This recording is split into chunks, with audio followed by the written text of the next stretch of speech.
Good evening, and welcome back. Settle in wherever you are. Whether you're driving somewhere slow and dark, lying in bed with the lights already off, or sitting at a kitchen table that needs wiping down. Wherever you are, I'm glad you're here. I'd love to know where you're listening from tonight.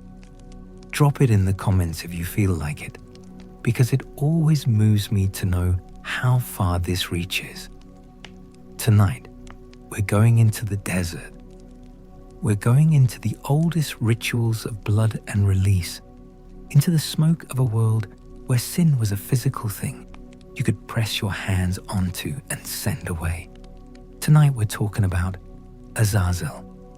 Before we begin, I want to say this. What follows is not a story about one religion or one people. It is a story about a shape, a recurring, persistent, almost geological shape in the human imagination that keeps forming itself in different soils under different names. You'll recognize pieces of it. You're supposed to. That recognition is, in some ways, the whole point. Let's start at the beginning, the very beginning. In the old accounts, before the desert, before the goat, before the name was carved into anything, there was a sky that did not know what it was. The cosmologies that cradle this story are vast and competing. The Semitic traditions, the pre-Israelite mythologies that leaked through the edited scripture, the apocryphal texts that the councils discarded but could not fully kill. Some of them agree, most of them don't. The shape they trace, however, is consistent enough to follow. The world, in these oldest tellings, was made from conflict. There was a void, not a neutral absence, but a roiling, characterful darkness that some traditions named as Tehom.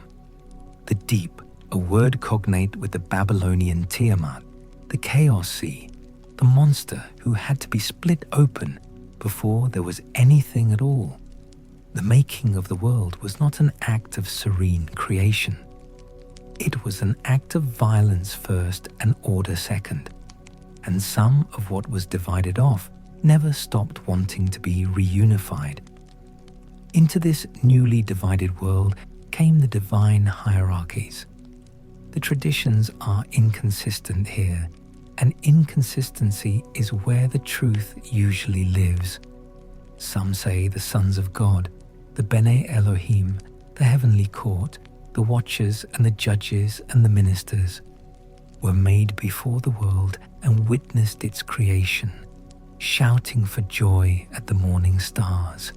Others say they were woven into the fabric of heaven simultaneously with the weaving of earth, so that the celestial order and the terrestrial one were meant to mirror each other perfectly, one above and one below, a correspondence as exact and fragile as reflection in still water.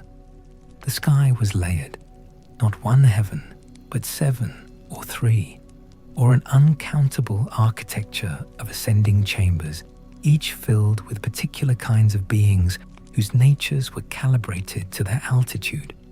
Closest to the earth were the lowest orders, beings of fire and wind who carried messages and enforced verdicts. Higher up, the powers and authorities.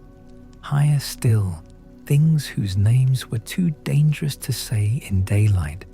And at the top, or beyond the top, the source itself, the name that could not be spoken, the Ein Sof, the unending, the principle of order and singularity that the later monotheisms would domesticate into a person, but which the oldest layers of these stories treated more like a force, like gravity, like the directionality of time.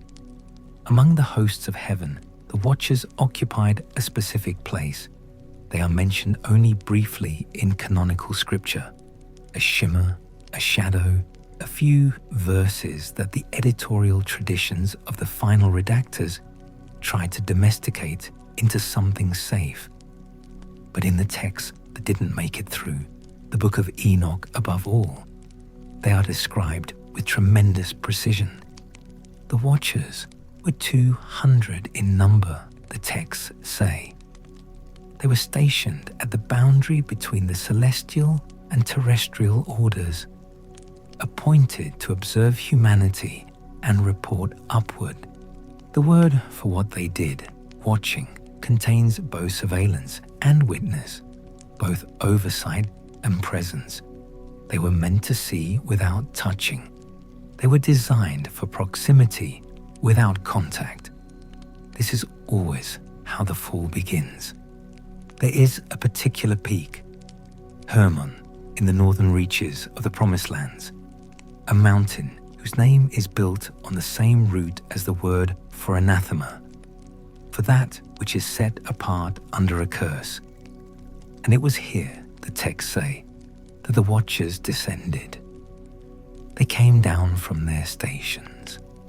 They crossed the boundary they had been made to hold. The question of why they did this is answered differently depending on which version you read. Some say they were seduced by the beauty of human women. Some say they were corrupted by pity, unable to watch human suffering from a distance and do nothing. One or two fragmentary traditions suggest the whole descent was engineered, that something higher up permitted it, perhaps even required it, because the world needed its crucible, and this was the shape of the fire that would heat it. 200 angels, or perhaps fewer, descended to Hermon and swore an oath to one another. And the swearing of the oath is important here, because it means the fall was not a single impulse, but a collective decision, a covenant among the celestials, to do what they were forbidden to do. The one who leads them in the oath, who presides over the compact, is given different names in different texts. In some, he is Semyaza, the one whose name means roughly the heaven sees, or the name has seen. In others, the leader is secondary, and the true architect of catastrophe is someone else, a figure of a different kind. That figure is Azazel. Azazel taught humanity to make swords. He taught them to make shields and breastplates and mirrors. He showed them the seams of the earth where metals hid, and he taught them how to crack those seams open and draw the metals out and shape them with fire and hammer into implements of brightness and implements of death. He taught women, the texts specify with an oddly editorial note, how to use cosmetics, how to enhance the face, how to ornament the body, the whole civilization of appearance that the text clearly regards as a kind of weapon, a way of making visible that which should perhaps have stayed invisible, of drawing the eye toward things it would be wiser not to look at too long. These teachings are the pivot. Everything that comes after depends on them, because what Azazel gave humanity was not just technology. What he gave them was power over the distance between what they were and what they could appear to be. The sword collapses the distance between the arm's strength and the ability to kill. The mirror collapses the distance between the face you have and the face you can choose to present. The ornament says, I am not only what I am also what I have decided to signal. This is civilization. This is also the thing that makes civilization terrible. The gap between the truth and the performance of the truth. The space in which deception lives, in which vanity lives, in which the self becomes something managed rather than something given. The heavenly court watched, and the world filled with blood. The The great ones of the earth, the Nephilim, were born of the union between the Watchers and human women. They were giants, the texts say, in both the physical and the moral sense. Beings whose appetites outscaled everything around them, who consumed what the earth produced, and then, when the earth's production ran short, turned and consumed humanity itself. The violence of the antediluvian age is described in the Enochic literature with a sort of horrified specificity that feels almost reportorial. The Nephilim and their offspring, the Eliud, began to sin against all the birds and beasts and creeping things and the fish of the sea, and to eat one another's flesh and drink the blood. The world became a place of pure appetite without restraint, and the cries of it rose upward through the layers of heaven. It was the angels of the first tier, the holy ones who had not descended, Michael, Uriel, Raphael, Gabriel, who first brought the complaint upward. And the text here has a quality that I find unexpectedly moving. And I'm not sure why I find it moving, but I do. So I'm leaving it in. The angels say, the souls of the children of men are making their petition, and their groaning has ascended to the gates of heaven, and it cannot get out because of the lawless deeds that are being committed on earth. The cries of the earth have reached a threshold. They can go no further. The universe is a closed system in which suffering accumulates until it forces a response. The response was the flood, or rather, the flood was the cleanup operation. Before the flood, there were imprisonments. Raphael, who is the angel of healing, was sent to bind Azazel hand and foot. The text is specific about the location. A place in the desert called Dudael, which is almost certainly the wilderness east of Jerusalem, a blasted and inhospitable landscape of rock and dead ground where nothing grew that could be eaten. Azazel was thrown into the darkness there and covered with rough and jagged rocks. He was to remain in darkness, the text says, until the great day of judgment, when he would be thrown into the fire. The binding of Azazel is not a punishment in the sense of ending something. It is a deferral, a compression, the pressing of something that cannot yet be destroyed into the smallest possible space, a bottle around a poison that will eventually need to be dealt with properly, but not yet, not today. Raphael's charge from the text stays with me. He's told, heal the earth which the angels have corrupted and proclaim the healing of the earth, that I will heal its plague, and that all the children of men will not perish through all the secret things that the Watchers have disclosed and have taught their sons. Note what is being healed. The earth, not the people specifically, though they are included, but the earth itself, the ground, the material world that received the contamination of the forbidden knowledge and has been, since then, a compromised substrate. What Azazel gave to humanity is in the soil now. It can be suppressed. It cannot be removed. This is the thing the story knows that many of its readers miss. The binding of Azazel in the desert is not a solution. It is a management.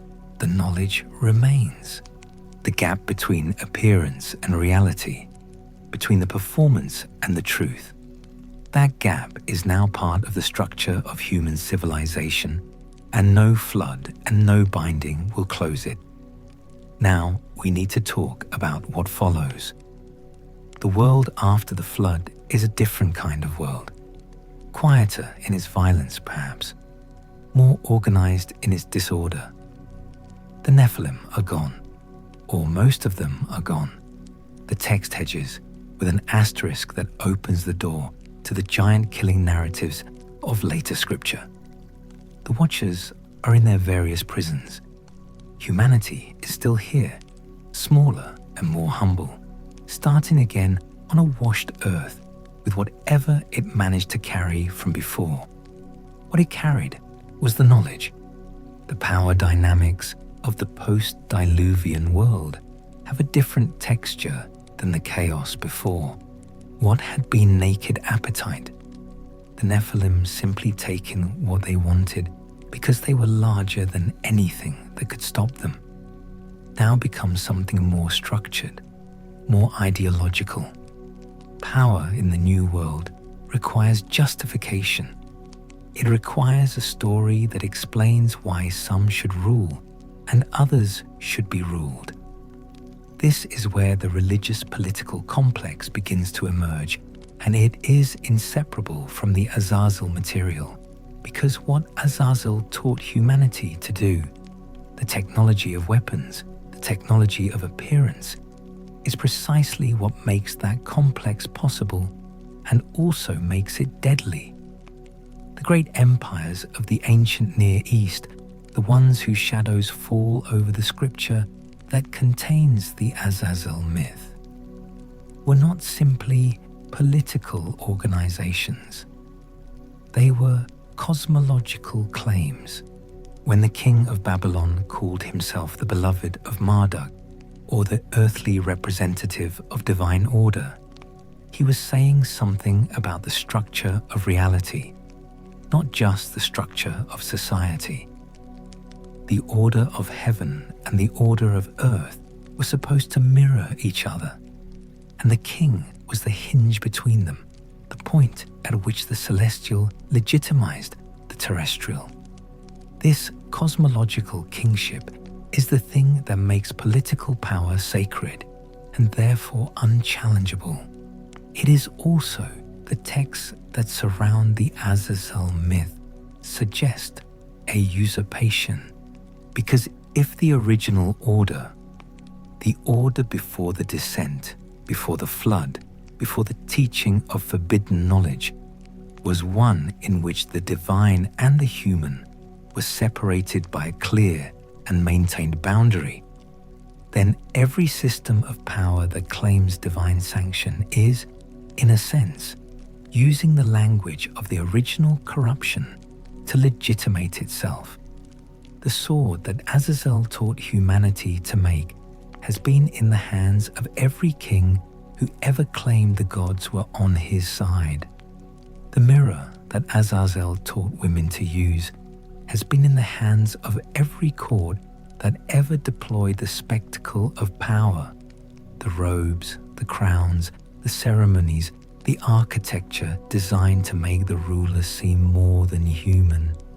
I want to be careful here because this reading is one reading and not the only one. And I'm aware that I'm pulling something out of the text that the texts themselves don't state explicitly, but the shape is there. The connection between Azazel's teaching and the civilization that follows it, including its power structures, is in the text, even if the text never quite draws the line to its conclusion.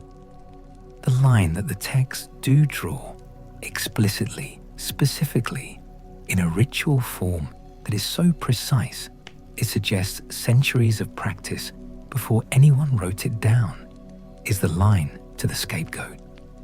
Here is what we know about the order of things as the traditions codified them after the flood, after the binding, after the long ages of human civilization, developing under the shadow of Azazel's gifts. The divine hierarchy was reconstituted, but differently. The earlier, more fluid cosmology, in which the Bene Elohim and their various subdivisions occupied a single court with the Most High at its center, was reorganized in the post-Diluvian period into something more like a feudal structure.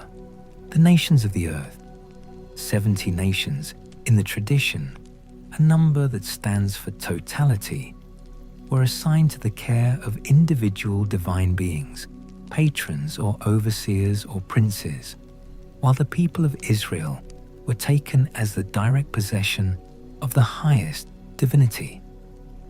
This is the structure of Deuteronomy 32, which says, in a passage that later scribes quietly amended when its polytheistic implications became embarrassing, that the Most High divided humanity and assigned the nations according to the number of the sons of God. What this means in structural terms: the world is a landscape of competing divine territories, and the beings who govern those territories are not all equally good. Some of them, the tradition suggests, are corrupt. Some of them have learned from the Watchers, or are the Watchers, or are continuous with them in ways the traditions don't fully clarify. The divine court that presides over the world is therefore not a simple binary of good and evil, but a complex organization in which authority and corruption exist at the same level, often in adjacent offices. Into this structure, the scapegoat ritual was inserted. But first, the establishment of the ritual itself. And to understand the ritual, you have to understand the space in which it was performed, which is the tabernacle, and later the temple, and later the memory of both. The tabernacle is a portable cosmology. It is the world, miniaturized and purified, built according to a heavenly pattern. Its structure maps the structure of the universe. The outer courts correspond to the terrestrial realm, the inner sanctuary to the celestial, and the Holy of Holies, the innermost chamber, accessible once a year by one person under very specific conditions, to the point of contact between the human and the divine, the axis around which everything else rotates. Once a year, on the 10th day of the 7th month, on the day that would come to be called Yom Kippur, the Day of Atonement, the high priest performed a ritual that is described in Leviticus 16 with a kind of technical precision that suggests legal document rather than literature. 2 goats were brought before the entrance of the tabernacle. Both were male. Both were without blemish. They were presented before the divine presence, and lots were cast over them, a form of divination that was understood as allowing the divine will to express itself through chance or through something that looked like chance. One lot read, "For the Lord." The other read, "For Azazel." The goat that fell to the Lord was slaughtered. Its blood was taken into the Holy of Holies by the high priest and sprinkled before the mercy seat, the golden lid of the ark, the place where the divine presence was understood to dwell. This blood purified the sanctuary, specifically purified it from the impurities that the people of Israel had accumulated over the preceding year. All the violations of the sacred order, all the places where the membrane between the holy and the common had been thinned or breached. The second goat, the one that fell to Azazel, was not killed. The high priest laid both hands on its head, both hands, not one. A doubling of the gesture that scholars have noted implies the full weight of transmission, a complete transfer, and confessed over it all the iniquities of the children of Israel, all their transgressions, all their sins. The laying on of hands was understood as a literal transfer, the sins moving from the community into the body of the goat like water poured from one vessel into another. Then the goat was sent away. A man stood ready to lead it out into the wilderness. The goat was driven into a land that is not inhabited, into the desert, which was the territory of Azazel. It was sent to Azazel. This is the moment. Sit with this for a second.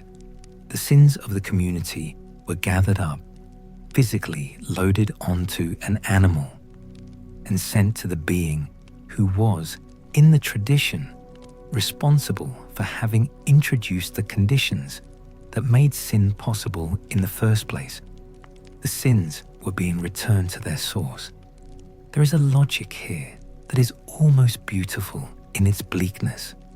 The knowledge that was given freely and catastrophically in the antediluvian age, the knowledge that made possible both civilization and its horrors, is being sent back in the form of its accumulated consequences to the one who gave it. Azazel, bound in the desert, receives the sins of the world. He always receives them. He was made to receive them.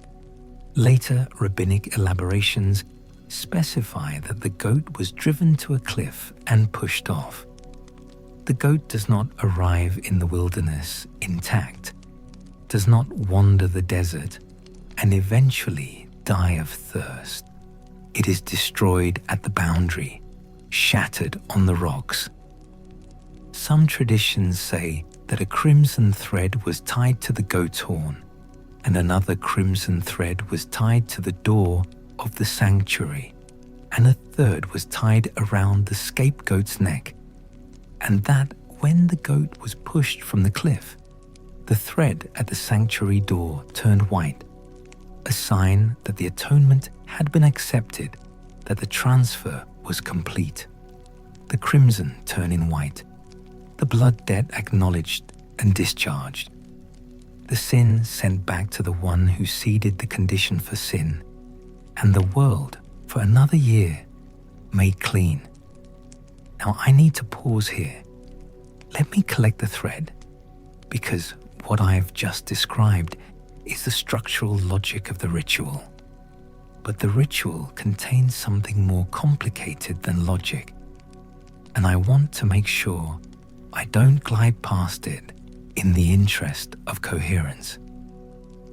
The ritual sends the sins to Azazel, but Azazel is not a god in the Israelite tradition, or rather, he is precisely the kind of entity whose existence the tradition is anxious about, a remnant of the older, wilder cosmological order that the monotheistic editorial tradition keeps trying to absorb or eliminate, but cannot quite do either. He is a rebel. He is a prisoner. He is the entity whose teachings are the diagnosis for what is wrong with the world. Sending the world's sins to him is therefore not simply a gesture of purification. It is also an accusation. You made this possible. You take it back. But there's another reading that is not easily put aside, and that is this. The community is not being purified through the destruction of sin. It is being purified through the transfer of sin. The sin does not cease to exist. It goes somewhere. It goes to the desert. It goes to the being in the desert. The world continues to accumulate sin, year after year, and year after year it sends it back to Azazel, and year after year Azazel receives it, and the system continues to function, not because sin is eliminated, but because it is periodically redistributed. The scapegoat ritual is not a cure. It is a pressure valve. This is the thing that haunts the entire tradition. The gap between what the ritual claims to do and what it actually does or can do. You cannot transfer moral reality. You cannot take the consequences of choices made in freedom and send them away on a goat. The people who participated in the Yom Kippur ritual knew this, surely, knew it the way you know, watching a ceremony, that the ceremony is not the thing itself, but a gesture toward the thing. a form that holds the aspiration in visible shape, so the aspiration doesn't disappear entirely. The ritual says, we acknowledge the weight of what we've done. We do not deny it. We send it formally and with ceremony back toward its source. We begin again, not because we are clean, but because we have acknowledged we are not. There's a wisdom in that. There's also a danger in that. The danger is that the ritual becomes a mechanism for avoiding rather than confronting.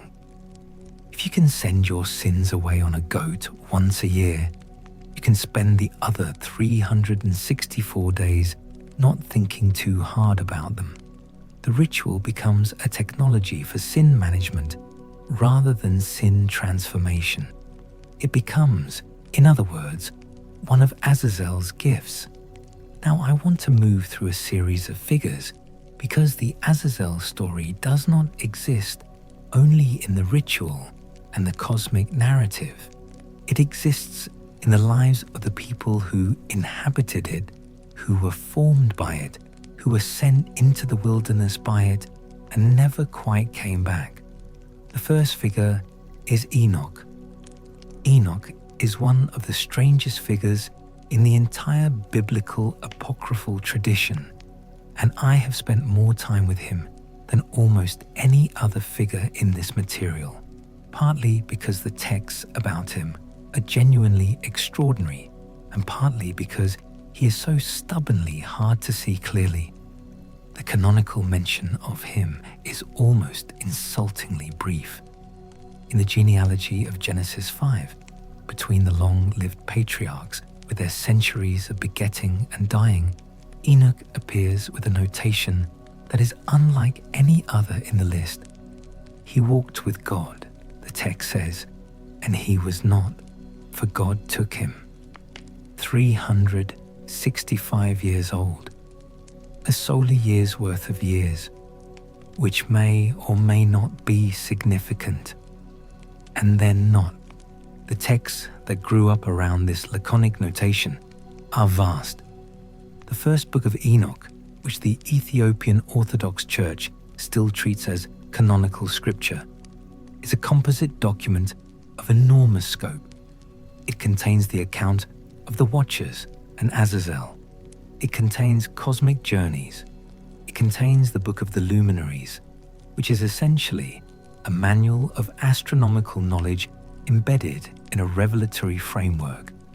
Enoch, guided by the angel Uriel, is shown the workings of the sun and moon and stars, the chambers from which they emerge and into which they return, the mechanisms of celestial time. It contains visions of judgment. Enoch, in this expanded tradition, is the first human to receive a counterweight to Azazel's teaching. Azazel gave humanity knowledge of weapons and ornament, the technology of power and appearance.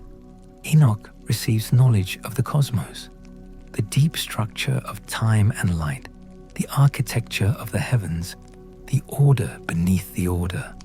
What Azazel gave was knowledge that serves appetite.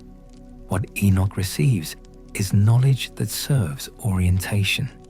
He is meant to be the corrective, the equal and opposite teaching, the one who shows humanity not what it can do to the world, but what the world actually is. He was born, the texts suggest, already marked. There is a quality to his genealogy. The name itself carries meanings ranging from dedicated to trained to initiated, that suggests his function was known before his birth, that he was placed in the world with a specific task in mind. His great-grandfather was Adam.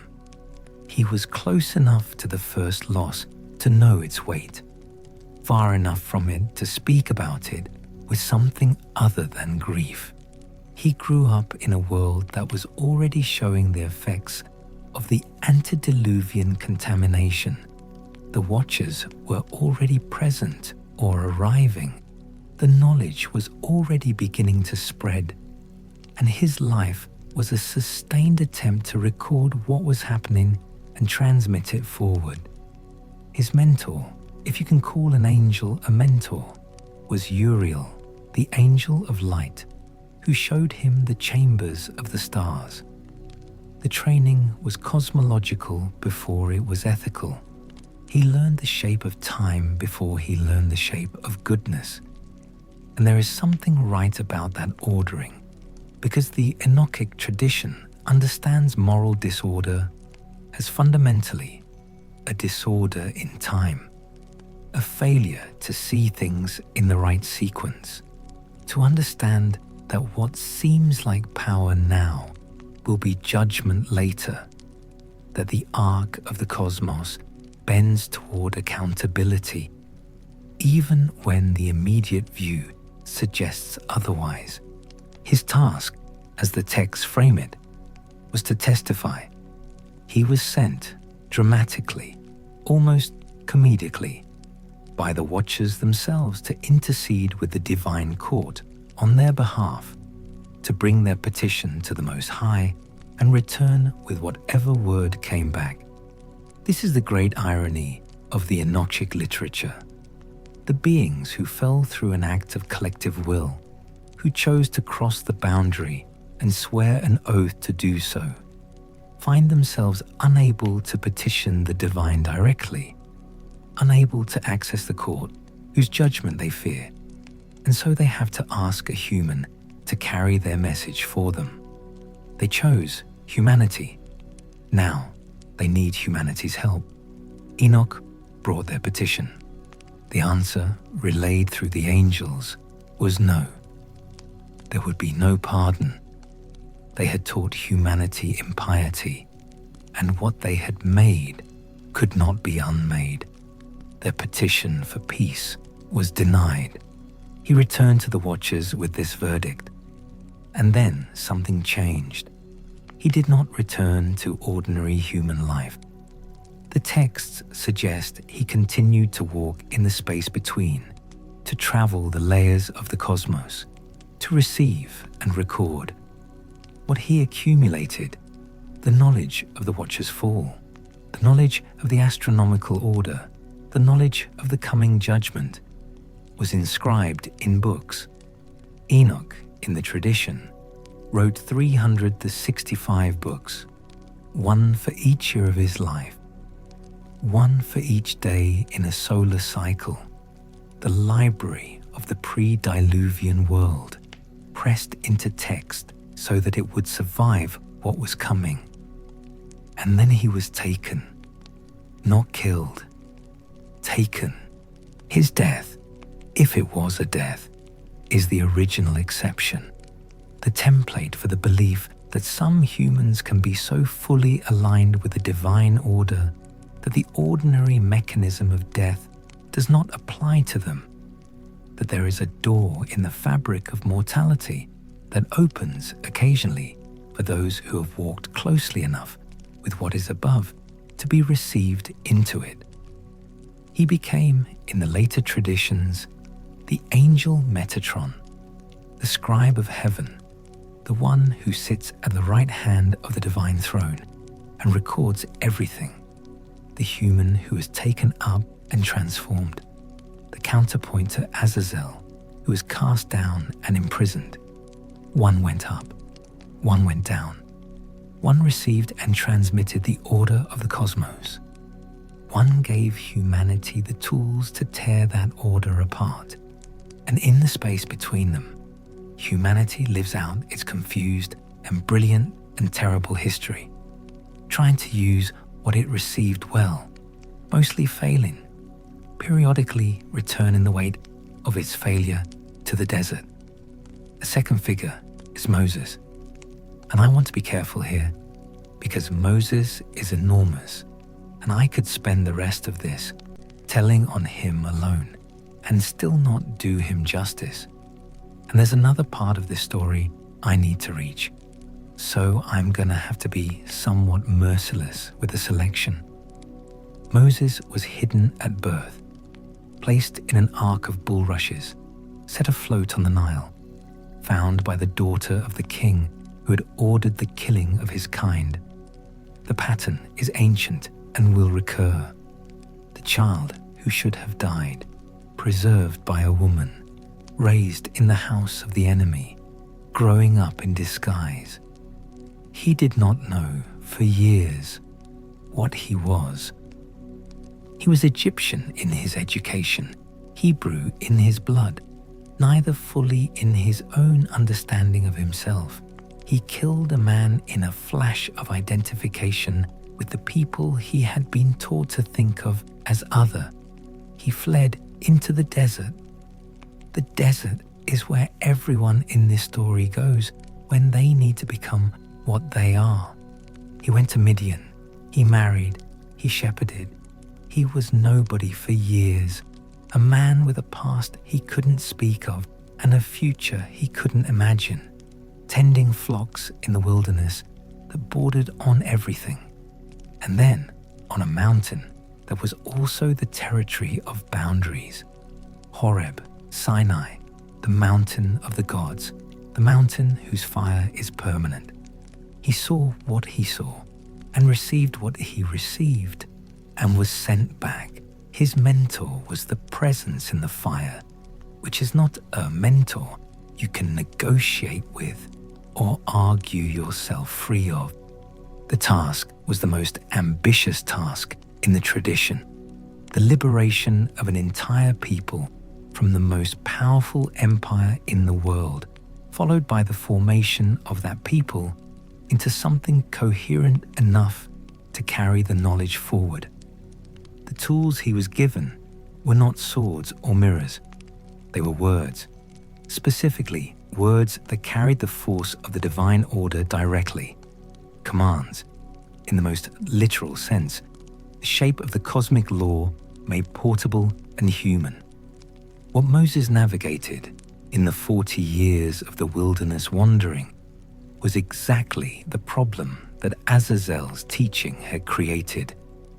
He had a people who carried both the slavery and the knowledge of liberation, who had been shaped by Egypt's power, who had watched what power does with weapons and mirrors and the cosmological legitimation of authority, and who were now supposed to build something different.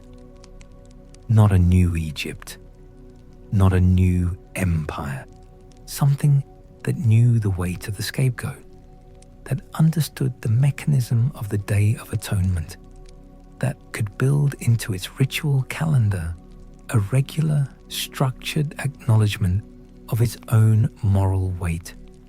His failures are part of the tradition, preserved with a fidelity that suggests the tradition was serious about not making him simply a triumphant hero. He struck the rock when he was told to speak to it. He had a temper that betrayed him. He married badly, or not badly enough, depending on which part of the text you're reading.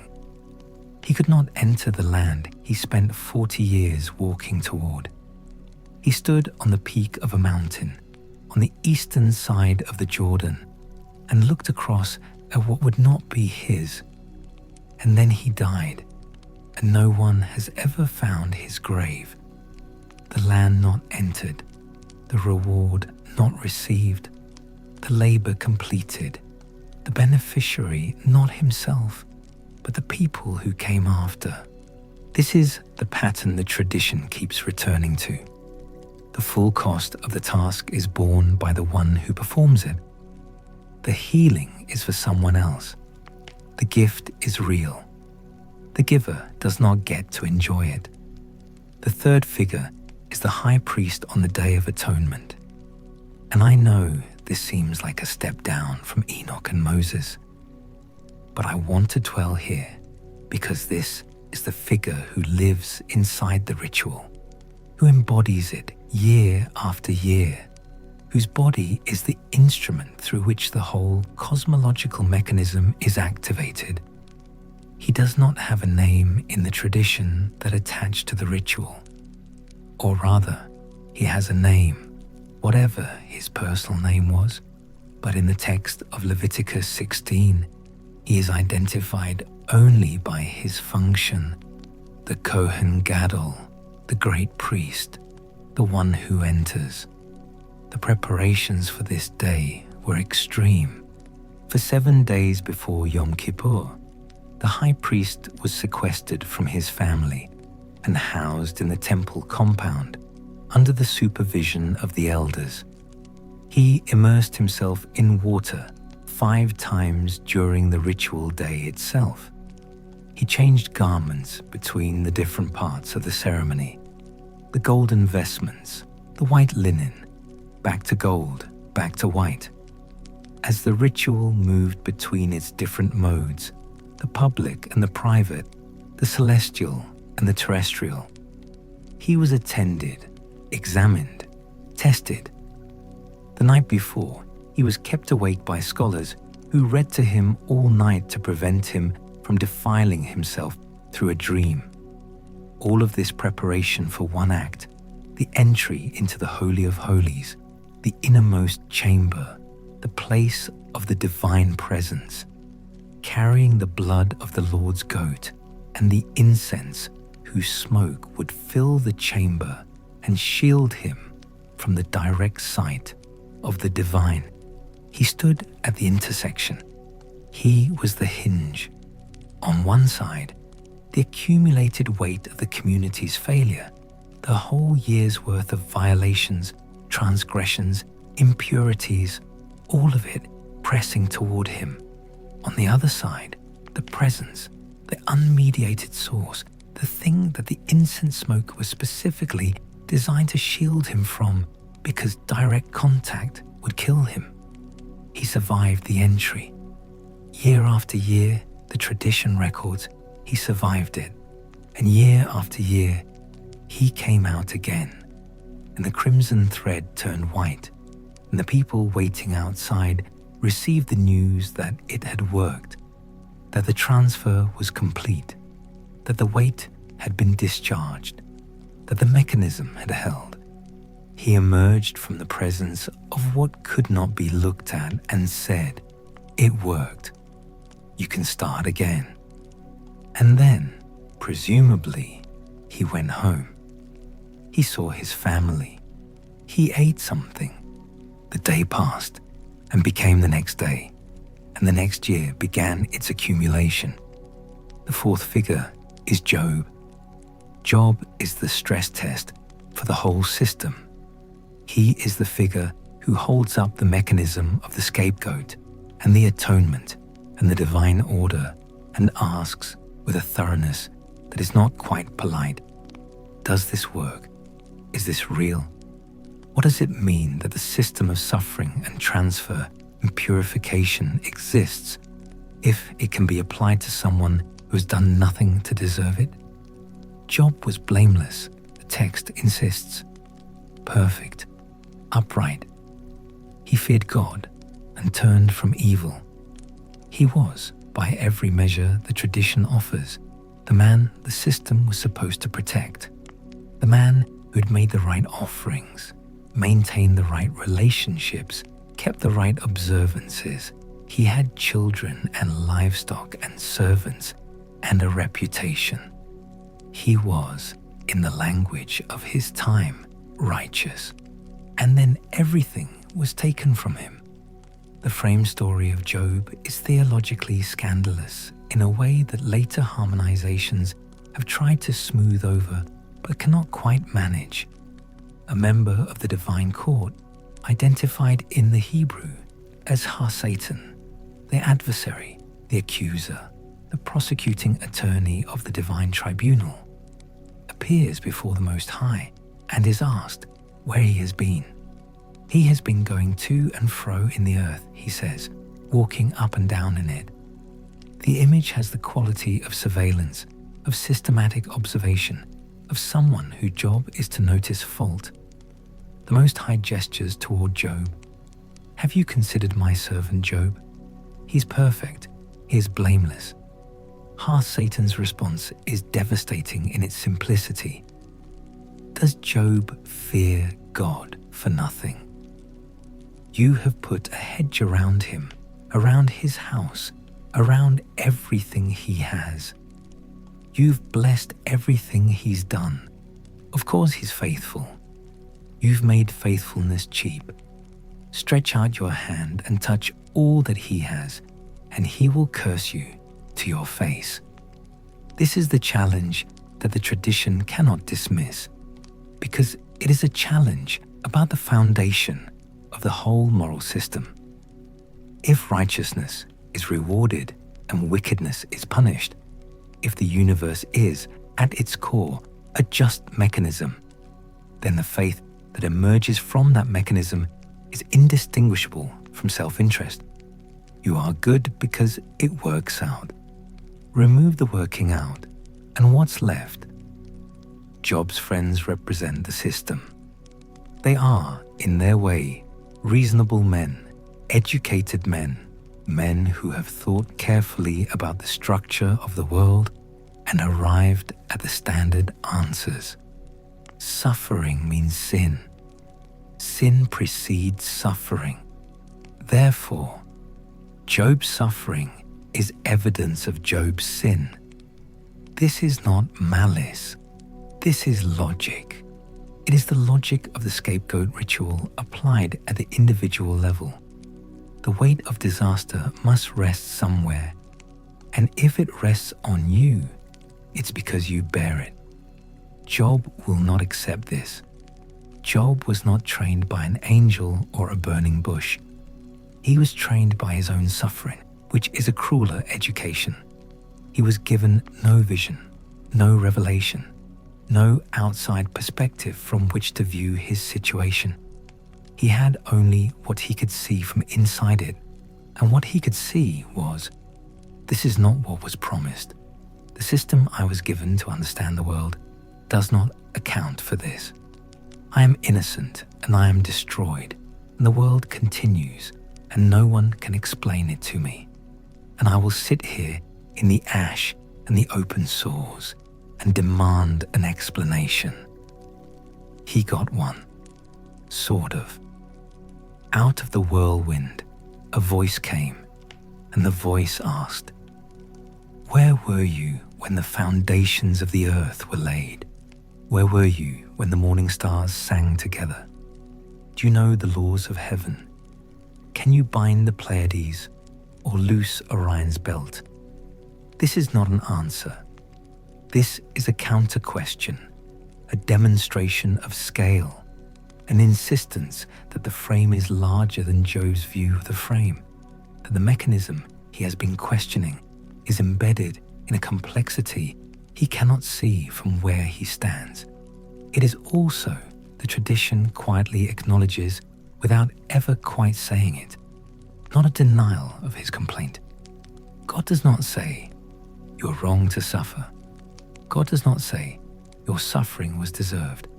God says, "The universe is larger than your understanding of it, and the justice you are demanding is a justice calibrated to a scale you cannot access." Job accepts this, not because it satisfies him. The text does not pretend it satisfies him, but because the scale of the presence is itself a kind of answer, the kind that does not solve the problem, but changes the relationship between the problem and the person holding it. And then his fortunes were restored, double what he had before. More children, more livestock, a second life more abundant than the first. The tradition is, I think, not sure what to do with this ending, and some of its most honest readers have said so. The restoration feels like a betrayal of the complaint. If the point is that righteousness is not transactional, that faith must survive in the absence of reward, then restoring the reward undermines the point, unless the point is something else, that the question is not whether the system is fair, but whether you can continue to be who you are when it isn't, and that the restoration is not a proof of fairness, but a proof of something else. A gesture of recognition, perhaps, not quite an apology, but something in that direction. Job is the figure who stands at the edge of the scapegoat ritual and asks what the goat itself might ask if goats could speak. What is this for? Why am I carrying this? Is the weight real, or is it a performance? And who is helped by the performance, and at what cost? Anyway, the collective event, the thing toward which all these individual histories were moving, or from which they all derive their meaning, is harder to identify than a single battle or a single treaty. What I mean by the collective event in the Azazel scapegoat tradition is not a historical moment, but a theological claim that structures all the historical moments. The claim that the suffering of the world is not distributed randomly, but is, in some fundamental sense, concentrated, gathered, and placed. The New Testament tradition picks this up and performs it at a different scale and with a different figure. I want to be clear that I am not making a theological argument here. I'm not saying one tradition is the fulfillment of another, which is a claim that has caused catastrophic harm throughout history and which I have no interest in contributing to. What I'm saying is that the structural logic of the scapegoat operates in the Christian theological imagination with a force and a literalness that makes explicit what the Leviticus ritual implied. The figure of Jesus in the Passion narrative is read by the tradition that developed around it through the lens of Isaiah 53, the suffering servant, the one who bore the sin of many, who was wounded for transgressions that were not his own, on whom the weight of a universal moral deficit was laid. The logic is the Yom Kippur logic. The community's sin is concentrated in a single figure. The single figure absorbs it. The single figure is sent out. Beyond the gate, the letter to the Hebrews specifies, echoing the language of the wilderness beyond the camp, and destroyed. What the Christian tradition adds to the Levitical ritual is intentionality. The goat does not choose. The servant, in this tradition, chooses. This changes the moral weight of the mechanism considerably. What had been a ritual management of accumulated sin becomes, in the theological development, an act of sovereign will, a choice to absorb the weight on behalf of those who could not carry it. It also raises, at full volume, the question that Job asked in the ash heap. What does it mean for suffering to be meaningful? Is the fact that the suffering serves a purpose sufficient to make it good? And if the mechanism requires that someone absorb the weight so others can be clean, who decides who that is, and is their consent required? And what happens in the history of the world when the logic of the scapegoat is applied without the theological frame that gives it its apparent meaning? Because what happens in the history of the world when the logic of the scapegoat is secularized is not good. Every community that has ever needed to explain its own failure, its own sickness, its own violence, every community that has ever needed a mechanism for discharging accumulated anxiety and rage has found its goat. The Jews of medieval Europe, driven out in times of plague and blamed for the plague as they departed. The witches of Salem and of every European village that burned them. Women whose difference from the norm made them available for the transfer of communal dread. The ethnic minorities of nationalist movements who carry the sins of the majority's self-image. The categories shift, but the mechanism is identical. Identify the figure who can absorb the weight. load them with everything the community cannot face about itself, send them away or destroy them, and feel clean. This is Azazel's most durable gift, not the sword specifically, and not the mirror specifically, but the technology that lies beneath both of them, the capacity to externalize the interior, to make the inside visible and transferable, to believe that what is wrong can be moved from one vessel to another. The sword externalizes strength, the mirror externalizes the face, the scapegoat externalizes the conscience, and all three are, in the end, the same gift, the gift of a gap between what you are and what you can appear to be, between the weight you carry and the weight you'll admit to. I want to linger here a moment longer on what the ritual knows and what it hides. The ritual knows that sin is a weight. It knows that weight cannot be dissolved by will alone, that something structural is required, that the community needs a mechanism, not just a moral aspiration. It hides the fact that the mechanism produces a double, a mirror image of the community, inscribed with everything the community will not own about itself, driven out into the desert, the shadow of the community, the part that gets sent to Azazel. What does Azazel do with it? The texts are silent on this. He is in the darkness, covered with jagged rocks, holding the weight. Year after year, generation after generation, the sins of the community are delivered to him, and he receives them. And the community returns, lighter for a year, to do it again. He accumulates. He grows heavy in the darkness.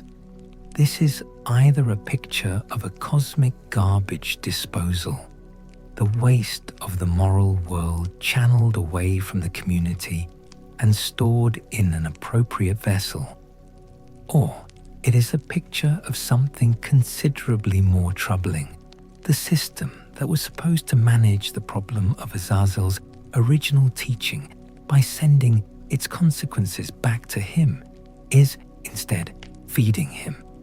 The sins go to the desert. The desert is where he is.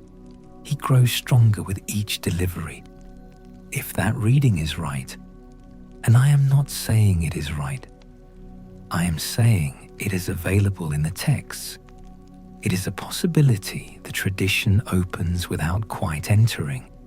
Then the scapegoat ritual is not a solution to the problem of Azazel. It is a tribute. The empires and the ages that succeeded the first age, the age of the Watchers, the age of the flood, the age of the patriarchs, the age of Egypt, the age of the wilderness, each carried their own version of this tribute. The structures of power that Azazel's gifts made possible reproduced themselves, generation after generation, in new forms, but with the same underlying logic. The many sustained by the suffering of the few, the community's weight carried by those designated to carry it, the clean maintained by the existence of the unclean. The psalmist knew this. The prophets knew this. Isaiah knew it when he described the valley of the shadow of death, not as a place beyond the world, but as a place within it, a place that ordinary people walked through in ordinary life, while the world around them proceeded normally. Ezekiel knew it when he saw the chariot throne of God, the Merkaba, the most esoteric vision in the canon, and described it with such hallucinatory specificity that later interpreters spent centuries arguing about whether ordinary people were even allowed to read the passage. There is a tradition that you should not study the Merkaba alone, that the vision is too destabilizing for a solitary encounter, that the thing Ezekiel saw at the river Chebar, In the middle of the Babylonian exile, in the middle of the great catastrophe of the destruction of the temple and the ending of the sacrificial system, that thing required a witness, a companion, because to approach it alone was to risk being consumed by it. The temple was destroyed. The sacrificial system ended. The scapegoat ritual could no longer be performed. What happened to the accumulated weight? Rabbinic Judaism, in the period following the destruction of 70 CE, made a series of extraordinary adaptations. Prayer replaced sacrifice. Study replaced the priestly functions. The synagogue replaced the temple. The community of scholars, debating and arguing and recording their disagreements with meticulous care, became the vessel that held the tradition. And the scapegoat ritual, the Yom Kippur goat, the transfer to Azazel, was preserved in memory and in liturgy, in the Musaf service of Atonement Day, in the detailed Talmudic discussions of exactly how the ritual had been performed, in the Mishnaic Tractate Yoma, which describes the Day of Atonement with a precision that suggests not just scholarship, but grief. The grief of a tradition that can no longer do the thing it is describing. It is like a photograph of something that no longer exists, taken by someone who was there and cannot stop looking at it. The memory of the ritual is itself a kind of ritual, recalling the exact sequence of the high priest's movements, the exact words of the confession, the exact procedure of the lots, is a way of performing, in the register of study and memory, what can no longer be performed in the register of blood and fire and a goat sent into the desert. The words stand in for the act. The scholarship stands in for the priesthood. The community gathered in the synagogue on Yom Kippur, fasting and praying, stands in for the community gathered at the entrance to the tabernacle, watching. What stands in for Azazel? What receives the weight now? This is the question that the tradition, having lost the ritual's physical form, has to live with without a clean answer. The prayers acknowledge sin. They ask for forgiveness. The vidui, the confession, is recited communally. Not I have sinned, but we have sinned.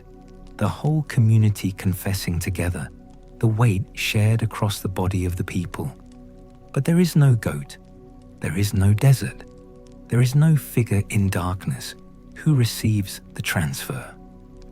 Some traditions suggest that the day itself, the suffering of the fast, the physical discomfort of the 25-hour abstention, is the mechanism now, that the body of each person becomes, for the duration of the day, a minor scapegoat, bearing a small portion of the weight through physical privation.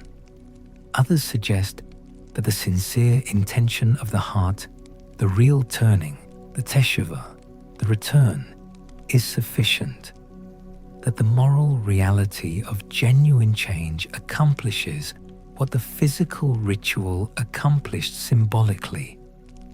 The Kabbalistic traditions went further.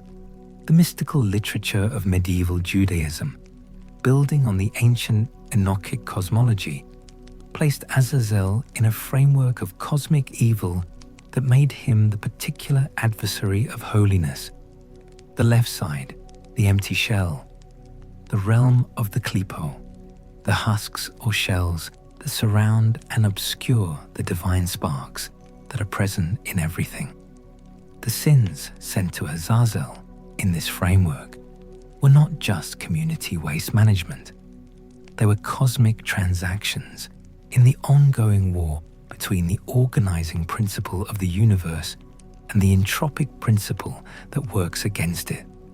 The scapegoat was a weapon in a metaphysical conflict, sent behind enemy lines, carrying intelligence, or perhaps as a tribute, a calculated sacrifice that kept the truce. I find the Kabbalistic reading both magnificent and troubling, which is probably the appropriate response.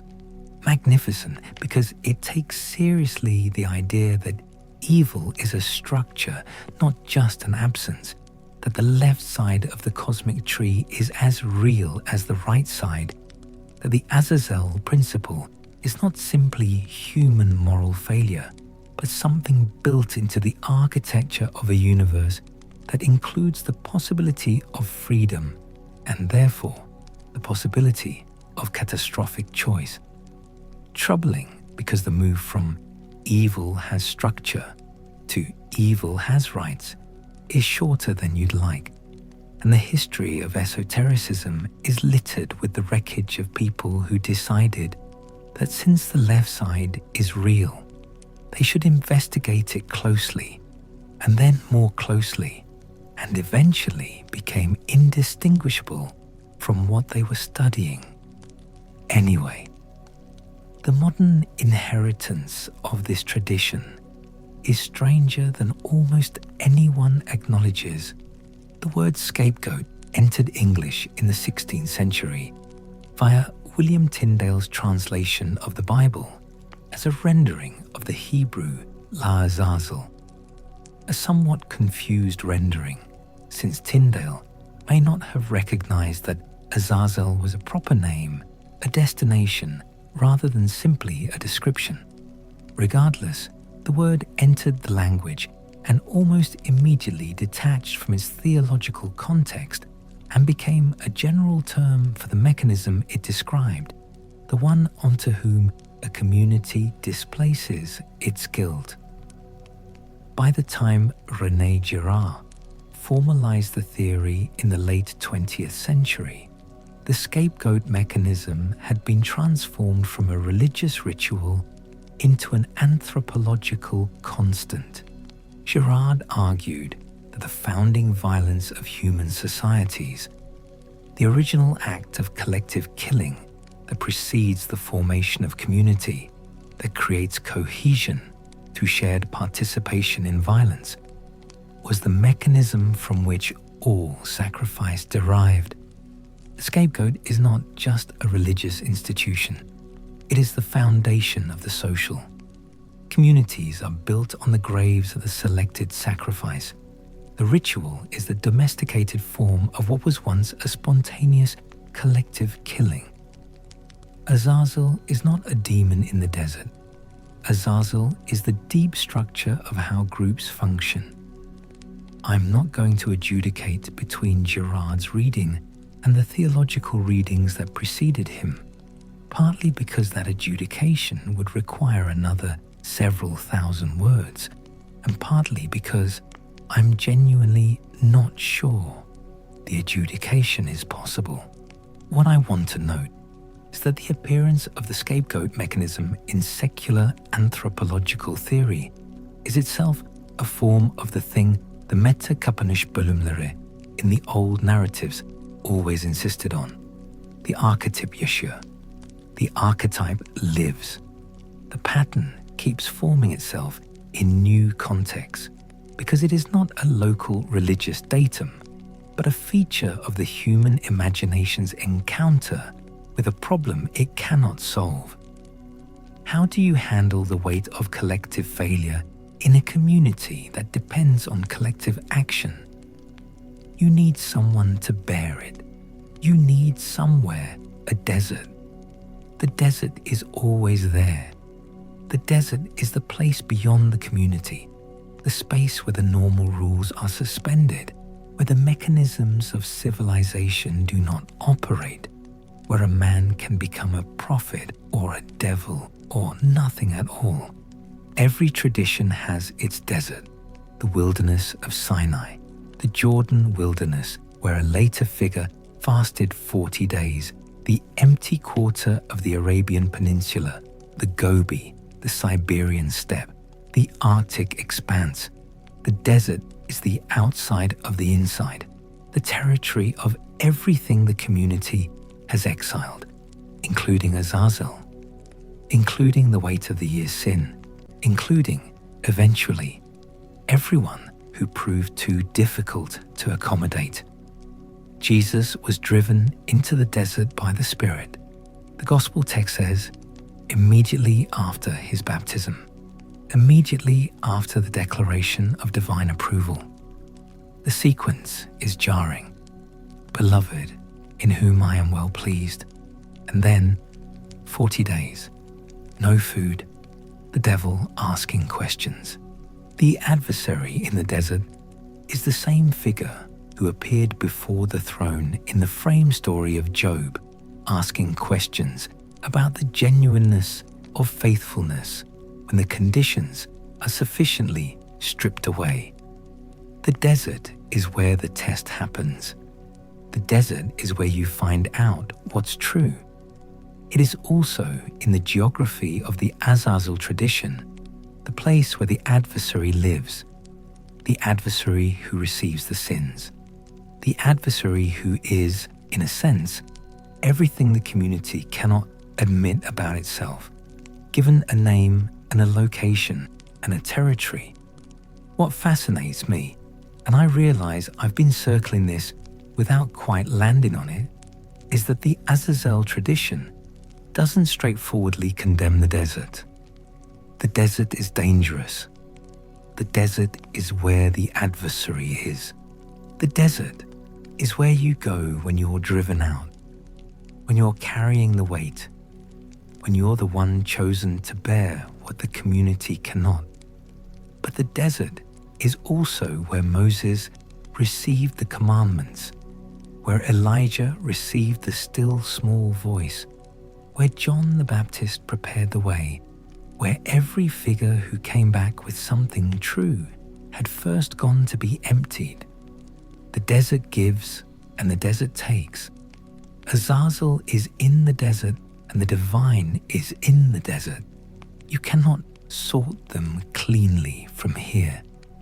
There is a moment, and I'm thinking of this almost the way a photograph surfaces, unclear in the corners but sharp at the center, where the distinction between the one who bore the weight willingly and the one who received the weight of sin starts to blur.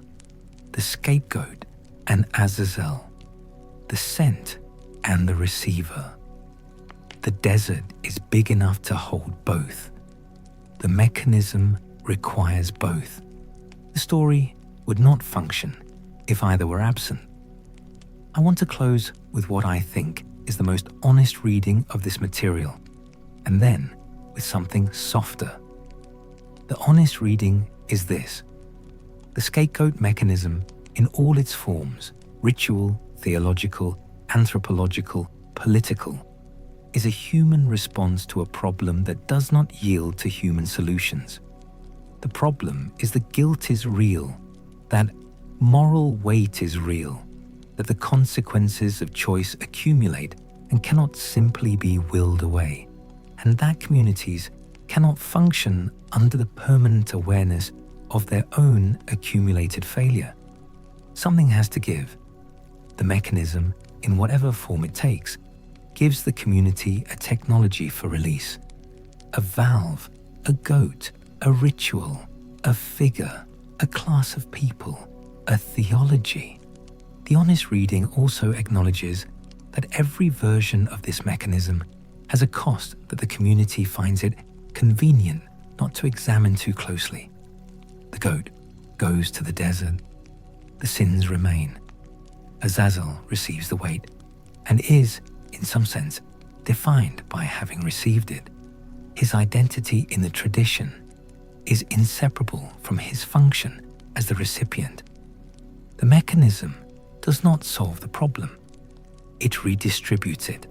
It puts the weight in the desert and then pretends the desert is somewhere else, somewhere you don't have to think about, somewhere outside the community's moral accounting. But the tradition also knows this. This is the thing I keep coming back to, the thing that makes me want to be careful about how I characterize these texts. The tradition is not naive about its own mechanisms. The prophets consistently, loudly, sometimes exhaustingly, criticize the ritual use of sacrifice as a substitute for justice. Isaiah 1. I have no delight in your burnt offerings. Your hands are full of blood. Wash yourselves, make yourselves clean. Cease to do evil. Learn to do good, seek justice, correct oppression. Amos 5. I despise your feasts. I take no delight in your solemn assemblies. Even if you offer me your burnt offerings, I will not accept them. But let justice roll down like waters, and righteousness like an ever-flowing stream. The tradition contains its own critique. The ritual is given and the ritual is questioned in the same body of text by the same tradition, often by figures whose authority was continuous with the tradition they were critiquing. This is not a tradition that is unaware of the mechanism's limits. It is a tradition that holds the mechanism and its limits together in the same hand and refuses to let go of either. This is the thing the archetype is actually about, if I had to say it in one sentence. The problem of bearing weight that isn't yours, and what it does to you, and whether anything on the other side of bearing it is worth the cost. The figures we have moved through tonight: Enoch, taken up before the flood; Moses, stopped at the border of the land he spent his life walking toward; the nameless high priest who went into the darkness and came back out again; Job in the ash heap, demanding an explanation and receiving instead a demonstration of scale. Each of them carried something that was not, strictly speaking, theirs. Each of them was changed by the carrying. None of them emerged from it the same person who entered. This is the template, not the ritual specifically, not the theology specifically, but the shape. You are given something to carry that is too heavy for you. You carry it anyway. Something is transformed in the carrying, either in you or in the weight or in both. The transformation cannot be predicted from the beginning. You have to go into the desert to find out. Azazel sits in his darkness, covered with rocks, holding centuries of accumulated weight. He has been holding it longer than any human civilization has existed. Whatever he was before the descent, before the oath on Hermon, before he taught humanity to make swords and mirrors, he is now defined by what he received. He is the place where the weight goes. He is the function, and the function is not going anywhere. The Day of Atonement still comes around every year. The community still gathers. The confession is still recited in the plural. We have sinned. The weight is still acknowledged. The desert is still out there. The goat is sometimes a person. The desert is sometimes a neighborhood, a country, a category of people whose existence the community finds it convenient to mark as other. The high priest is sometimes a demagogue who knows how to perform the ritual without believing in it. The crimson thread turns white, or it's claimed to have turned white, and the community exhales, and the year begins again. The mechanism does not change because the problem does not change. The problem is that we are moral creatures who accumulate the weight of what we've done and cannot carry it indefinitely, and that the solutions we devise tend to put the weight on whoever is least positioned to resist bearing it. The prophet said, "Let justice roll down like water." The ritual said, "Let the goat bear it." Both are honest about the weight. They disagree about what to do with it, what Azazel's story knows, and what the scapegoat ritual encodes, and what the tradition has been circling for 3,000 years without resolving, is that the weight cannot be destroyed. It can only be moved. And where it ends up, and who ends up in the desert with it, and whether that person or animal or community gets to speak before they go, these are not theological questions. They are the questions by which a civilization is judged. The rocks are heavy, the darkness is old, and somewhere in the wilderness east of everything, the goat walks until it doesn't, and the sins of the world are delivered, and the community goes home lighter, and the year begins, and the weight is somewhere it has always been, in the place the community built its idea of elsewhere to hold. Remember where you are. Remember whose weight you're carrying, and whether you chose it, and whether anyone asked.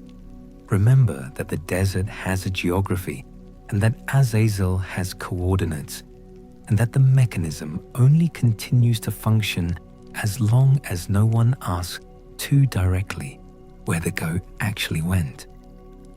I told you I was done. I thought I was done. But there's more here.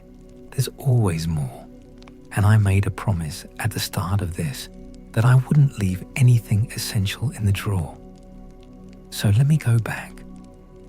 Let me go back to the beginning of the ages.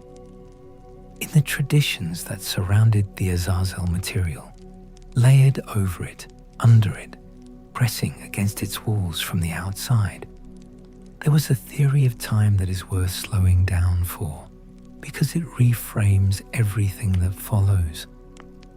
The world in these traditions was not a stable place gradually progressing or declining in a linear fashion. It was a place cycling through distinct moral climates, each one with its own character, its own kind of human, its own relationship to the divine. The Greeks had their 5 ages. The Vedic traditions had their 4 yugas. The Zoroastrian tradition had its cosmic clock ticking down to a final confrontation. The Semitic traditions had something less systematic, but equally present, a series of distinct moral epochs, each marked by an escalation of the problem that Azazel's teaching introduced. The first age was the age before the descent. This was the age of nearness, when the boundary between the celestial and the terrestrial was maintained, when human beings were close enough to the divine order that the gap between what they were and what they ought to be was small. This is what the tradition means when it speaks of Eden, though Eden in the mythological imagination is not a place exactly so much as a condition, the condition of being in the right relationship with the source of your own existence. The garden is not a location, it is a temperature, it is the state of things before the introduction of the gap between the inside and the outside, between the face and the mirror, between the word and what the word is meant to represent. The second age was the age of the Watchers, the descent to Hermon, the teaching of the forbidden arts, the generation of the Nephilim.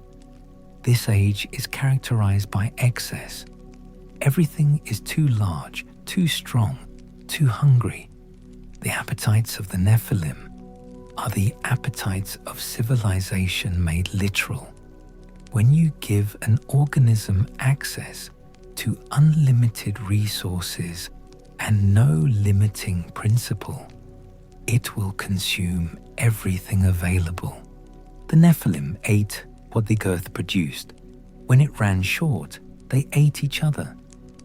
This is not a metaphor for a specific historical period so much as it is a description of a structural tendency, the thing that happens when Azazel's gifts are applied without the wisdom to use them, when the sword and the mirror are in the hands of giants who have never been taught to want anything other than more.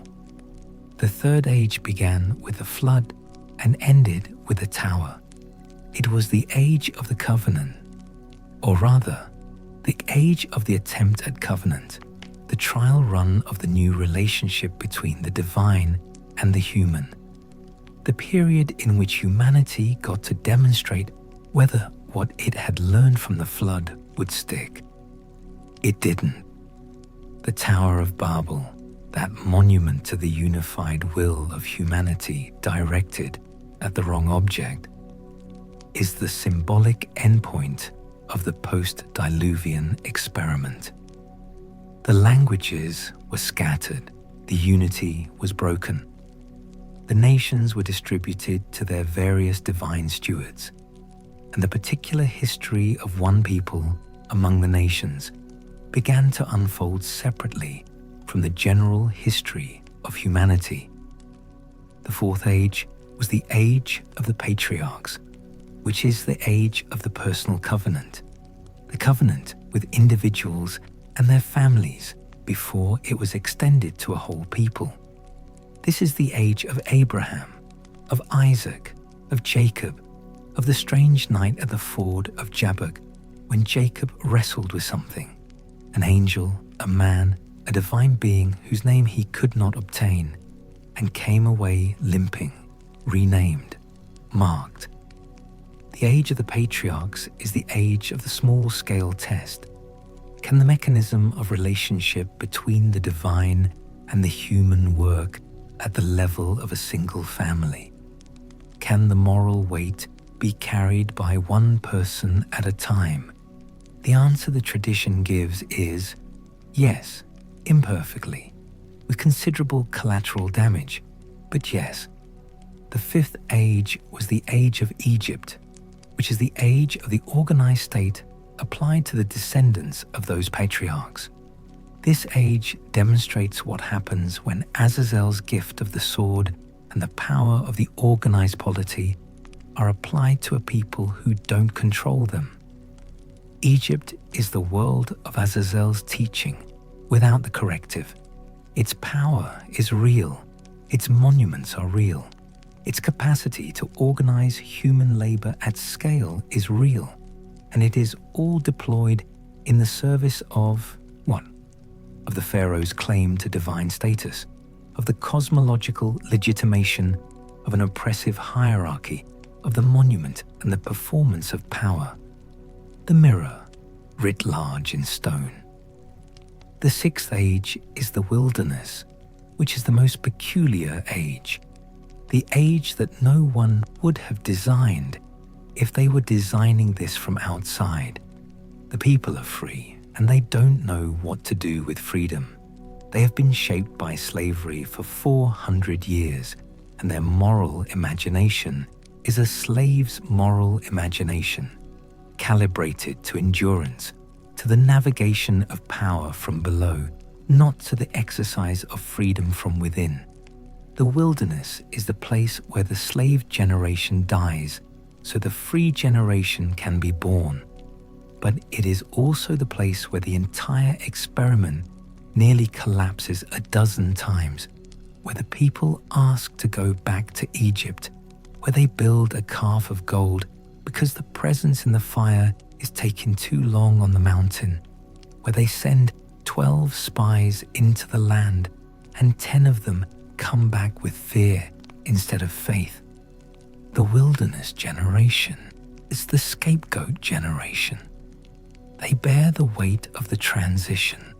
They carry the children who will inherit the land, and they themselves never enter it. They are the buffer between what was and what will be, the layer of human life that the mechanism requires in order for something new to become possible. Their suffering is not punitive in any simple sense, or it is punitive, but the punishment contains an acknowledgement that the system they are trapped in was not entirely of their making, that they are carrying something that was loaded onto them before they had the capacity to refuse it. This is one of the things the tradition is most honest about in the texts that survived. The weight that is carried by each generation is not always the weight of that generation's choosing. Some of it is inherited, some of it is structural, some of it is the accumulated consequence of choices made by people who are dead by the time the consequences arrive. The seventh age, and I am being somewhat schematic here, pressing a structure onto material that resists schematism, but bear with me, is the age of the land, the age of settlement, the age of the kingdom. This age begins with the judges and ends with the exile. It is the age in which the experiment of a particular people organized according to a particular moral covenant encounters all the pressures of statehood and military competition and economic development and political ambition, and the gradual, incremental, almost imperceptible process by which the specific becomes the generic, by which the thing that was supposed to be different from the empires around it becomes indistinguishable from them. The prophets who speak during this age are the conscience of the mechanism. They are, in a structural sense, doing what Enoch did, recording, transmitting, insisting on the gap between what is and what was intended. But they are doing it in real time, in the face of power that has weapons and money and the capacity to imprison or kill them. And the tradition preserves their complaints with a fidelity that is one of its most remarkable qualities. The tradition did not edit out the prophets. It did not smooth over the accusations. It did not pretend that the kings were always good, or the system always worked, or the covenant was always honored. It kept the record of the failure alongside the record of the aspiration, and called this honesty a form of faithfulness. The exile that ends this age, the Babylonian exile, the destruction of the temple, the end of the sacrificial system, is the catastrophe around which everything else in the tradition eventually orbits. It is the event that forces the tradition to either collapse or transform, and the tradition chose transformation. The scribe replaced the priest, the text replaced the altar, the memory replaced the act, and out of that replacement grew the Judaism that has existed for the past 2.5 millennia, a Judaism built on the extraordinary insight that the mechanism of relationship between the divine and the human does not require a particular geography or a particular institution, that the covenant is portable, that you can carry it into exile and it will still function, that the weight can be held without the goat. I keep coming back to this. The weight can be held without the goat. This is one of the most important things I think this tradition ever figured out, and it is not talked about enough. When the temple fell and the scapegoat ritual ended, the question was, where does the weight go now? And the answer that the tradition developed over generations of refinement is, you hold it. You hold it in the prayer, in the fast, in the communal acknowledgement, in the honest confrontation with what you've done and what you've failed to do. The goat was a technology for externalizing the weight. The prayer is a technology for holding it while you are transformed by holding it. This is teshuvah, not penance in the sense of punishment, not confession in the sense of legal admission, but return, the movement back toward what you were meant to be, the closing of the gap that Azazel opened, the reapproach to the source. The Rambam, Maimonides, described perfect teshuvah as a state in which the same person, in the same circumstances, with the same temptations, makes the different choice. Not the removal of the temptation or the circumstances or the person, the transformation of the response, the gap between the inside and the outside, between what you are and what you appear to be, closed from the inside. Azazel cannot give you that. He gave you the mirror. The mirror shows you the surface. The turn is something you have to do with what the mirror cannot show you. Now let me return to figures, because I left several threads unfinished, and it troubles me to leave them that way. I want to talk about a figure who doesn't have a name in the tradition, or rather, who has too many names, all of them function words, rather than personal names. The figure I want to talk about is the one who leads the goat into the desert on Yom Kippur. The Mishnah calls him a man, Ish Iti, a man who was prepared or appointed or fit, and specifies that the most distinguished people of Jerusalem would accompany him to the first booth, the first rest stop on the road out of the city, and then leave him, and he would continue alone. The booths were set up at intervals along the road from Jerusalem to the cliff at the edge of the wilderness. The Mishnah specifies their spacing. At each booth, the attendants would offer the man food and drink for the journey, which he would always decline. The rabbinic commentators explain that no one who accompanied the goat ever ate on that day as a kind of participatory fast, solidarity with the weight being carried.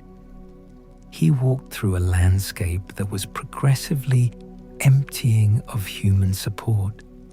Jerusalem behind him, the first booth, then the second, then the third, then alone, then the goat, then the cliff. He pushed the goat from behind. The goat fell half its body at the upper rim of the cliff, half at the lower, and the text says, with a specificity that I find both precise and unsettling, that before it reached halfway down the cliff face, it had been broken into pieces. Then the man returned to Jerusalem. He waited outside the city until Yom Kippur ended. He could not re-enter the city until the fast was over. He was, for the duration of the day, ritually impure by virtue of the act he had performed. He had touched the weight. He had carried it to its destination. He was marked by the carrying. The Mishnah does not tell us what he thought about on the walk back. It does not tell us whether the job was coveted or avoided, whether men volunteered or were selected, whether the walk home was relief or dread or simply ordinary tiredness after a long day's work in the desert. The text has no interest in this. The text is interested in the procedure. The man is a vehicle for the procedure, but the man walked back. Whatever he was thinking, and we will never know, it is one of those irretrievable things, the inner life of an anonymous person whose existence was recorded only as a function. He walked back through the emptying day, past the booths that had offered him food he didn't take, back toward the city that had sent him out and would receive him again when the sun went down. He was not the goat. He was not Azazel. He was not the high priest. He was the man in the middle, the one who performed the transfer, the one whose hands completed the mechanism. His name is not remembered. His lineage is not recorded. He walked into the desert with a goat and came back alone. And that is the entirety of what the tradition required of him. There are people like this in every generation, and I think the tradition's silence about their inner experience is a kind of honesty. Some things that need to be done cannot be fully accounted for. Some roles require you to perform an act that the community needs but cannot look at directly. The man who led the goat was not a hero in the narrative sense. He was a function that took a human form. The tradition required him and did not name him, and I find that, in a way I can't entirely articulate, one of the most honest things in all of this material. Now, Elijah. I've been putting off Elijah because Elijah is the figure in this tradition who most resists the categories I've been using, who bursts out of any structure you try to put him in and stands in the desert being his own wild thing, incomprehensible and necessary. He appears in the text like a weather event. There he is. No genealogy to speak of, no birth story, no childhood, no formation narrative. He is the Tishbite. He is from Gilead. He appears before the king of Israel and says, "There will be no rain except at my word." Then he is gone to the brook Cherith, where ravens bring him bread and meat. The ravens. I never know what to do with the ravens. They are, in the bestiary of the tradition, birds associated with desolation, with the aftermath of catastrophe, with the cleaning up that happens after battles. Job's voice comes out of the wilderness like a raven crying. They are the birds of the desert, the birds of the margin, the birds of the places the community has sent its weight. They fed Elijah. What the desert normally consumes became, in his case, what sustained him. He performed miracles of provision and miracles of destruction. He called fire down from heaven on the altar at Carmel, defeating the prophets of Baal in a public demonstration so decisive that the crowd that had been watching swept down and killed the prophets in the valley below. He outran a chariot in the rain. He lay down under a juniper tree in the desert, exhausted beyond endurance, and an angel touched him twice and told him to eat. The journey is too great for thee. He ate. He walked 40 days to the mountain of God, the same mountain where Moses received the law, and he sat in a cave, and the voice asked him, "What are you doing here, Elijah? What are you doing here?" The question has the quality of genuine inquiry, not accusation, not rebuke. Just, what are you doing here, in the desert, in the cave, alone? And Elijah's answer is the answer of a man who has performed his function and found it left him with nothing. I have been very jealous for the Lord, the God of hosts, because the children of Israel have forsaken your covenant, thrown down your altars, and slain your prophets with the sword, and I, only I, remain, and they seek my life to take it away. I, only I, remain. This is the loneliness of the function bearer, the one who performed the mechanism of the community and then found himself alone with the weight of having performed it. He won. He called the fire down. He defeated the prophets. He ran before the chariot. And then he lay down under a tree and asked to die, because the cost of the winning was a loneliness so complete it felt like it had always been there, waiting for him to stop moving. The voice spoke from the still small voice, the thin whisper, the call de mama daka, the voice of fine silence. Some translators have tried to render it, which is almost a contradiction in terms. Go back, the voice told him. Go back to the road. There's work still left. And crucially, You are not alone. I have kept 7,000 in Israel who have not bowed to Baal. 7,000. The tradition's way of saying, the weight you thought you were carrying alone, you weren't. The community is larger than what you could see from the cave. You are not the only one. He went back. He anointed his successor. He trained the man who would continue the work he had started.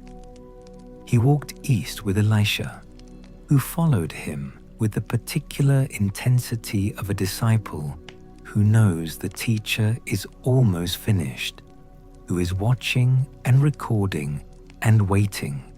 At the Jordan, Elijah struck the water with his cloak, and the river parted. A deliberate echo of Moses at the sea, a deliberate claiming of the same lineage, the same mechanism of passage. And they crossed to the eastern side. Then the chariot of fire, the horses of fire, the whirlwind, Elijah taken up, and the cloak falling, and Elisha picking it up, and the double portion passing. He didn't die, or he was not seen to die. He was taken in a different mode than Enoch's taking, more violent and spectacular, more obviously theatrical, the cloak flying in the whirlwind. The tradition is not sure what to do with figures who are taken rather than dying, and it tends to send them back.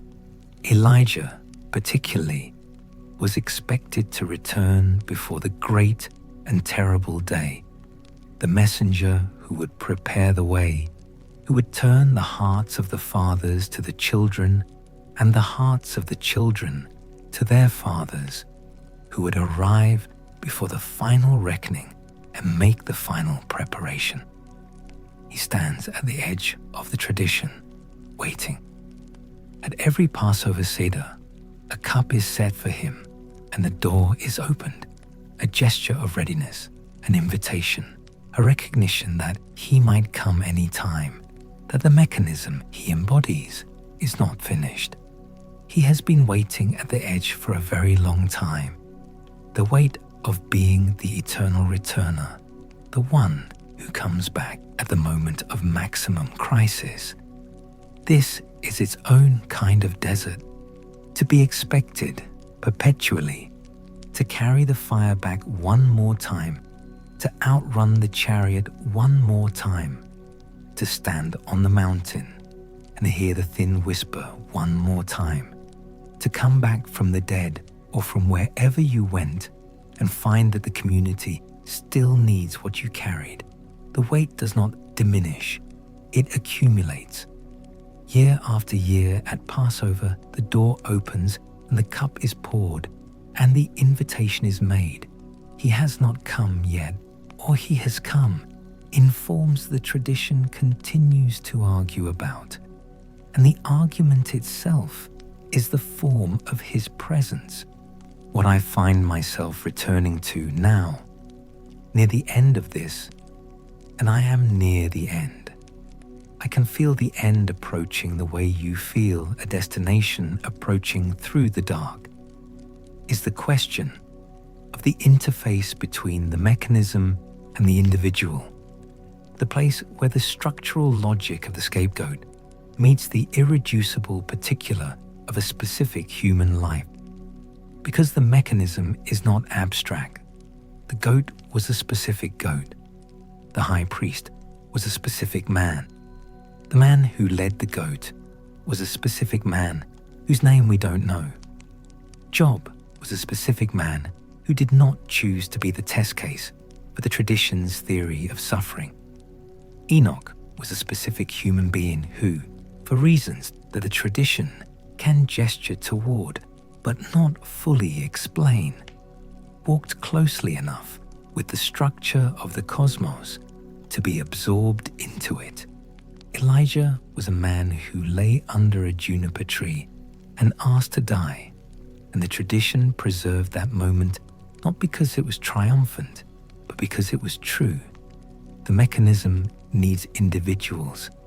You cannot perform the Yom Kippur ritual with abstractions.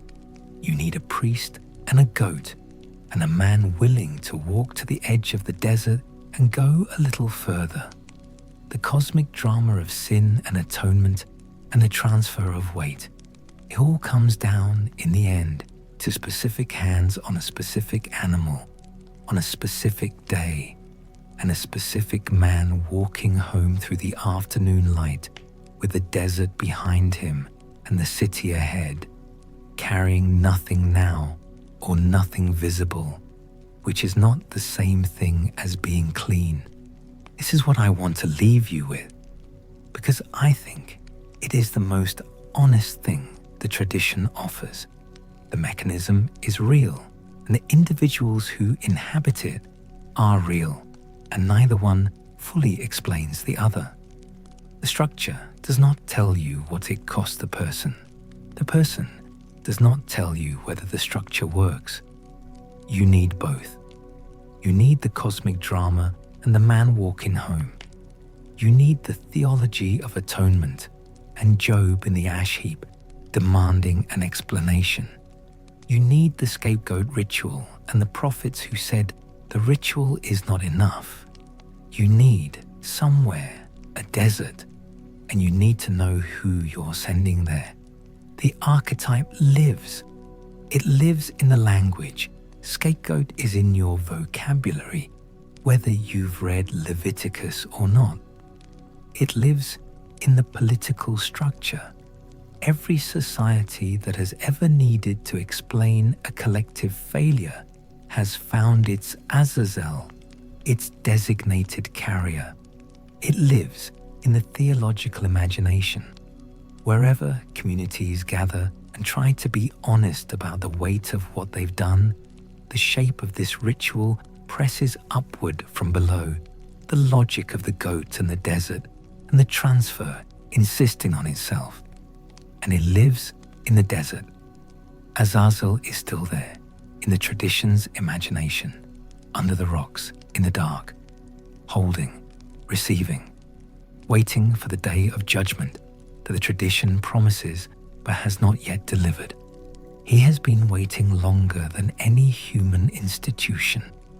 He was there before the empires. He will be there when they're gone.